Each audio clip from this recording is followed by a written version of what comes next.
আসসালামু আলাইকুম রহমতুল্লাহ বরকাত নাহমাদুহু ওয়া নুসাল্লি আলা রাসূলিহিল কারীম আম্মা বা'দু ফাআউযু বিল্লাহি মিনাশ শাইতানির রাজীম বিসমিল্লাহির রহমানির রহিম। সাইয়্যিদুনা আইয়ুব আলাইহিস সালাম কোরআনে বর্ণিত ২৫ জন নবীর মধ্য থেকে অন্যতম একজন নবী।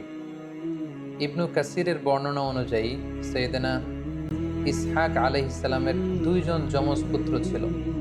একজন হচ্ছেন ইয়াকুব আলাইহিস সালাম, আরেকজন হচ্ছেন ঈস। সাইয়েদনা আইয়ুব আলাইহিস সালাম এই ঈসের বংশধর। তিনি ছিলেন ইসহাক আলাইহিস সালামের ছেলে, ঈসের নাতির ছেলে বা প্রপৌত্র। ফিলিস্তিনের দক্ষিণ সীমান্তের পুরান এলাকায় সাইয়েদনা আইয়ুব আলাইহিস সালামের জন্ম।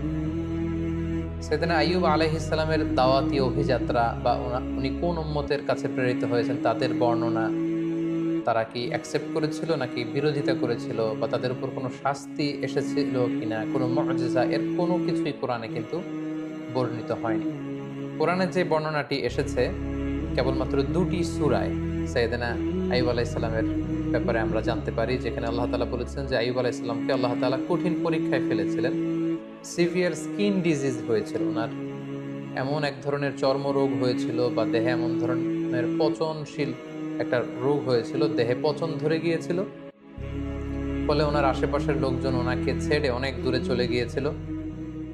উনি স্বাস্থ্যগতভাবে অনেক বেশি কষ্ট পেয়েছিলেন এই অসুস্থতায়, এই রোগে। কেউ কেউ এটাকে কুষ্ঠরোগ বলেছেন, কেউ এটাকে চর্মরোগ বলেছেন। এটা দিয়ে আল্লাহ তাআলা সাইয়েদনা আইয়ুব আলাইহিস সালামকে দীর্ঘদিন তিনি পরীক্ষা নিয়েছিলেন। পাশাপাশি ওনার অনেক সম্পদ ছিল, এই সম্পদগুলো ধ্বংস হয়ে গিয়েছিল। ওনার ছেলেমেয়েরা ইন্তেকাল করেছিল। এরকম একটি ভয়ঙ্করতম পরীক্ষার মধ্য দিয়ে তিনি জীবন কাটিয়েছেন এবং ধৈর্যের পরাকাষ্ঠা দেখিয়ে আল্লাহ তাআলার কাছে সম্মানিত হয়েছিলেন। তিনি এতটাই ধৈর্যের উৎকৃষ্ট নমুনা স্থাপন করতে পেরেছিলেন যে আল্লাহ তাআলা ওনাকে সবের বলে আখ্যা দিয়েছেন, অর্থাৎ ধৈর্যশীল এবং নে'মাল আবদ বা অতি উত্তম বান্দা, সুন্দর বান্দা বলে সূরা সদে আল্লাহ তাআলা উল্লেখ করেছিলেন। আমরা যদি সরাসরি কালামুল্লাহ মাজিদের দিকে তাকাই তাহলে দেখব যে সূরাতুল আম্বিয়া এবং সূরাতুস সদ, এই দুইটি আয়াতে আল্লাহ তাআলা আইয়ুব আলাইহিস সালামের ব্যাপারে আলোচনা করেছেন। সূরাতুল আম্বিয়াতে আল্লাহ তাআলা বলছেন, ওয়া আইয়ুবা ইয নাদা রাব্বাহু আন্নী মাসসানিয়াদ দুররু ওয়া আনতা আরহামুর রাহিমিন।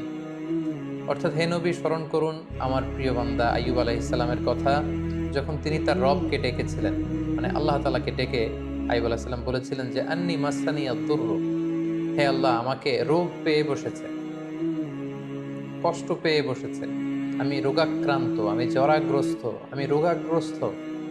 ওয়া আনতা আরহামুর রাহিমিন, আল্লাহ আপনি তো মেহেরবান, আপনি তো দয়াময়, আপনি সব দয়াময়ের চাইতে বড় দয়াময়।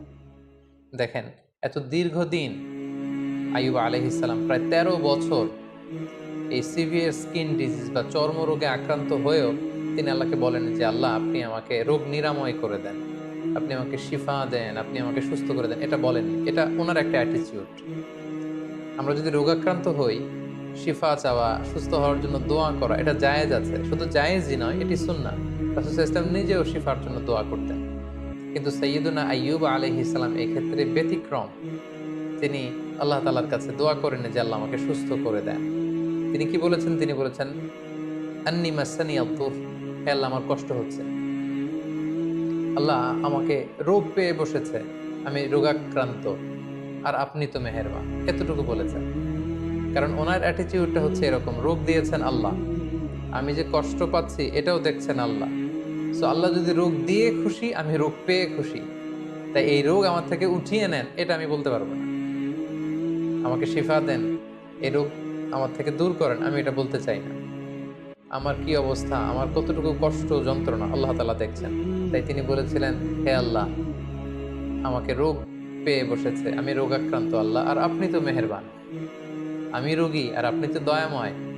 এটা দিয়ে উনি কেমন যেন বোঝাতে চাইলেন যে হে আল্লাহ, আমি যে অসুস্থ, আপনি তো দয়ার সাগর, আপনি তো চাইলে দয়া করে আমাকে সুস্থ করে দিতে পারেন। এভাবে তিনি আল্লাহ তাআলাকে ডেকেছেন এবং আল্লাহ তাআলা এত খুশি হয়েছেন। আল্লাহ বলছেন যে ফাস্তাজাবনা লাহু, আমি আইয়ুবের ডাকে সাড়া দিলাম। ফাকাশাফনা মা বিহি মিন দুর, তার যে রোগ এটাকে আমি ভালো করে দিলাম।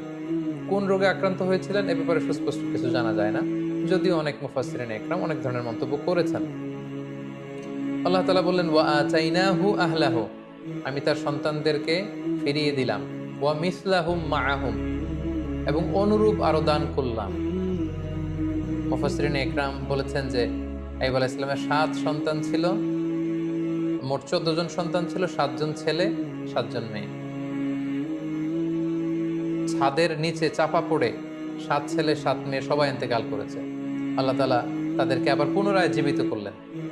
কোন কোন তাফসিরে এসেছে যে আল্লাহ তাআলা 7 ছেলে 7 মেয়ে এই 14 জনকে আবার জীবিত করলেন। শুধু তাই নয়, ওয়া মিসলাহুম মাআহুম, আইয়ুব যখন সুস্থ হয়ে গেল তার ঔরসে আল্লাহ তাআলা আরো 7 জন ছেলে আরো 7 জন মেয়ে মোট 14 জনকে দান করলেন। সুবহানাল্লাহ ওয়া বিহামদিহি। আল্লাহ তাআলা বললেন রাহমাতাম মিন ইনদিনা, এটা আমার পক্ষ থেকে রহমত স্বরূপ, ওয়া যিকরা লিল আবিদিন, আর ইবাদতকারীদের জন্য এতে রয়েছে উপদেশ। যারা আল্লাহ তাআলার ইবাদতে মগ্ন থাকে, আইয়ুবের মতো এরকম ইবাদতকারী হতে চায়, তাদের জন্য এই ঘটনার মধ্যে উপদেশ রয়েছে। সূরা সদের দিকে যদি আমরা তাকাই তাহলে দেখব যে কিভাবে আল্লাহ তাআলা এই 13টি বছর রোগাক্রান্ত থাকার পরে আইয়ুবকে তিনি সুস্থ করলেন।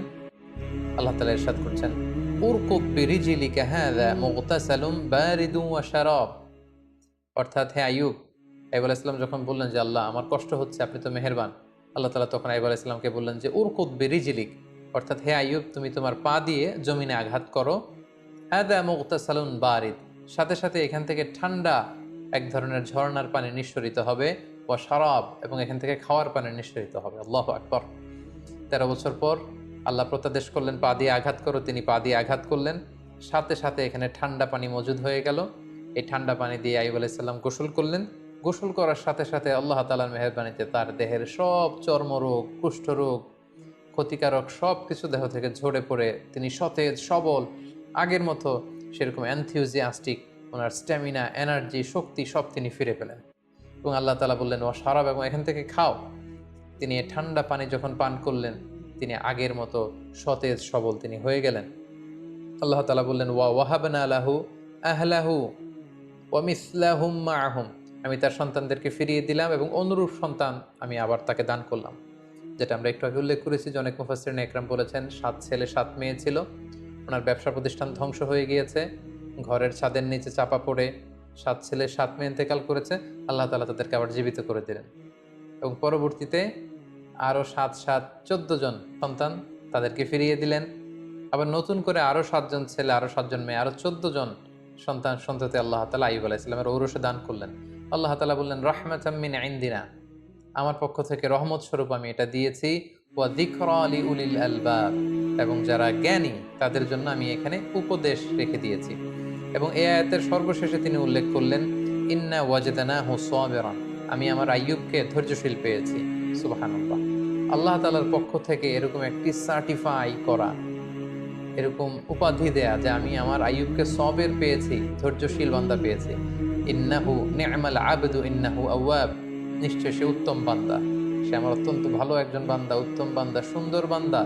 ইন্নাহু আওয়াব, সে সবসময় আমার দিকে ফিরে আসে, সে রব অভিমুখী, সে আল্লাহ অভিমুখী। সুবহানাল্লাহ।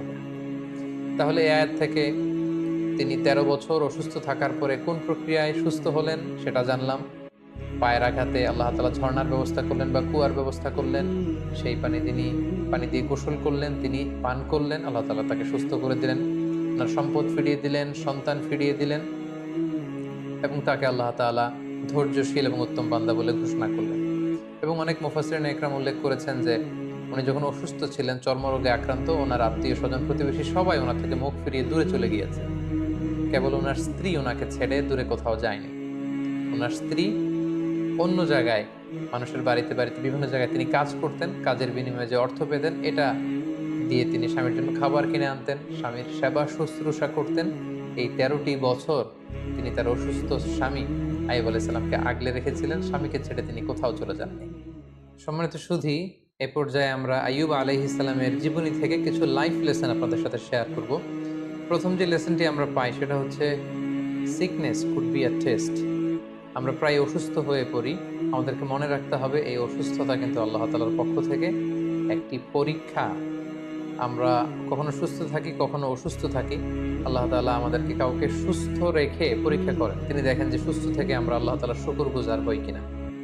আবার মাঝে মাঝে তিনি আমাদেরকে অসুস্থ করেও তিনি আমাদেরকে পরীক্ষা করেন। তিনি দেখতে চান যে অসুস্থ অবস্থায় আমরা ধৈর্য ধারণ করি কিনা।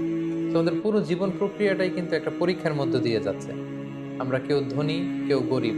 কাউকে আল্লাহ ধনী বানিয়ে পরীক্ষা করেন, কাউকে গরিব বানিয়ে পরীক্ষা করেন, কাউকে সুস্থ রেখে পরীক্ষা করেন, কাউকে অসুস্থ রেখে পরীক্ষা করেন।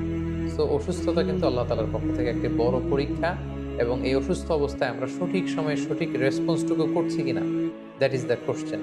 এবং আমরা ধৈর্যশীল বান্দাদের অন্তর্ভুক্ত হচ্ছি কিনা, সেটা হচ্ছে আমাদের দেখবার বিষয়। আমরা যারা অসুস্থ থাকি, আমরা আসলে কতটুকু অসুস্থতা ভোগ করছি।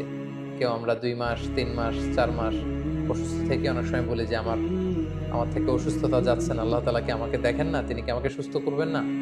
আমরা কি একটু আইয়ুব আলাইহিস সালামের জীবনের দিকে খেয়াল করেছি?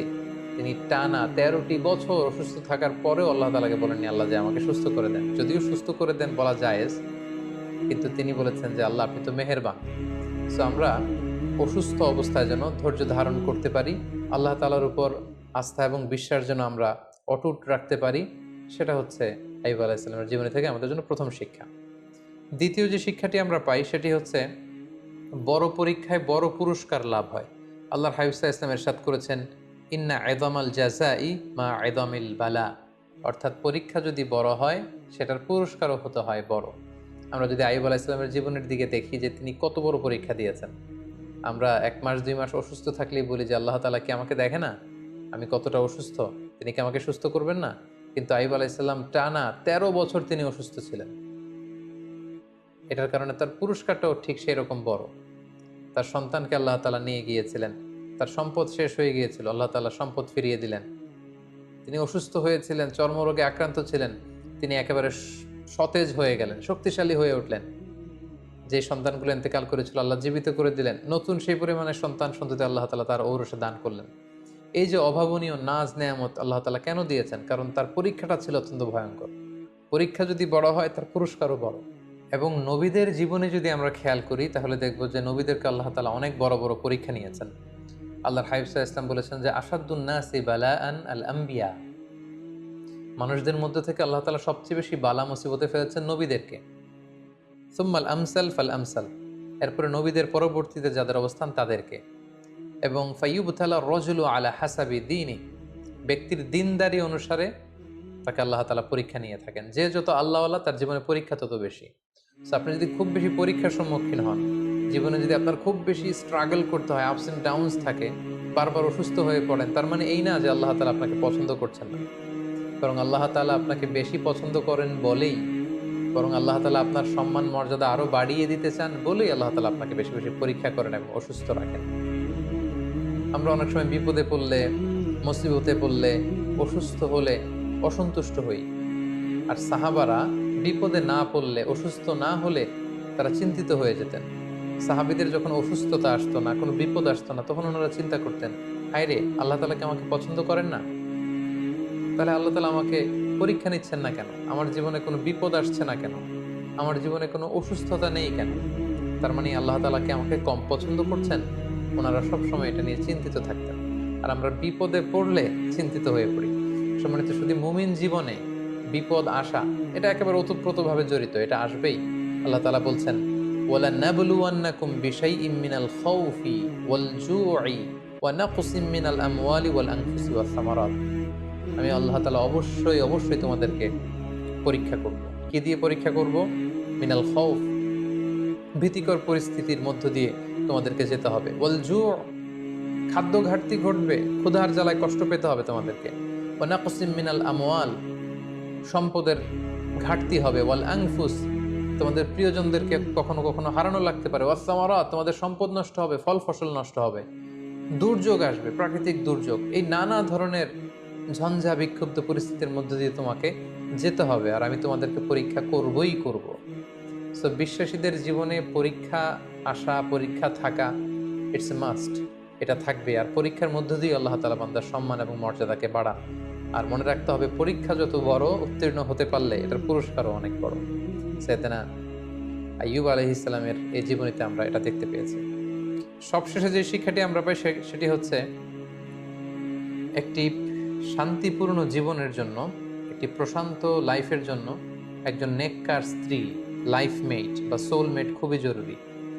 যে যিনি সবসময় স্বামীকে সাপোর্ট করবেন, স্বামীর সেবা সহযোগিতায় নিজেকে বিলিয়ে দেবেন, এরকম একজন নেককার স্ত্রী থাকাটা জীবনে সফল হওয়ার ক্ষেত্রে অনেক বড় ভূমিকা রাখে।